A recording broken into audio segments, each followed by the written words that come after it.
Ne tɔgɔ Ezayi Kulibali. Ne fana ne bɛ Ala fo ka Ala barikada kama sɔrɔ Ala ye ne mara ka ɲinɛ Nouvelle ye hɛrɛ la.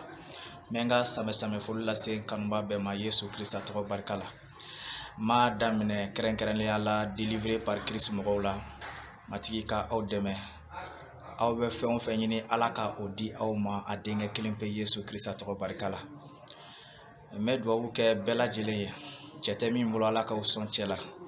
Muso tɛ min bolo à l'air comme ça san wɛrɛ Ala ka sɔrɔ i b'i ka furuso la. Gɛlɛya o gɛlɛya bɛ mɔgɔ o mɔgɔ kan, gɛlɛya min bɛ kan e de b'a dɔn. Yesu Kirisa tɔgɔ barika la Ala ka o gɛlɛya bɛɛ wuli ka bɔ yen nɔ.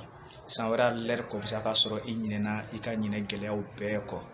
O amina laminɛ ni danaya ye Yesu Kirisa tɔgɔ barika la. Bi ye nouvelle ye, ne kɔni nisɔndiyalen don. Kama sɔrɔ bi de ne ye kisi b'a sɔrɔ. Bi de Ala y'a denkɛ ci walasa ka na ne kisi ka ne hɔrɔnya. Amen. Nouvelle don ye kabako ye, nouvelle don ye kabako ye, kisiba bangera.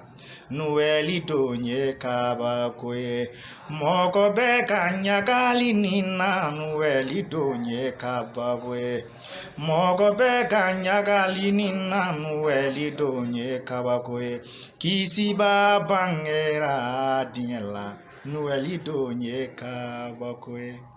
Joyeux Noël à tout le monde. Ala ka san wɛrɛ yira an na Yesu tɔgɔ la.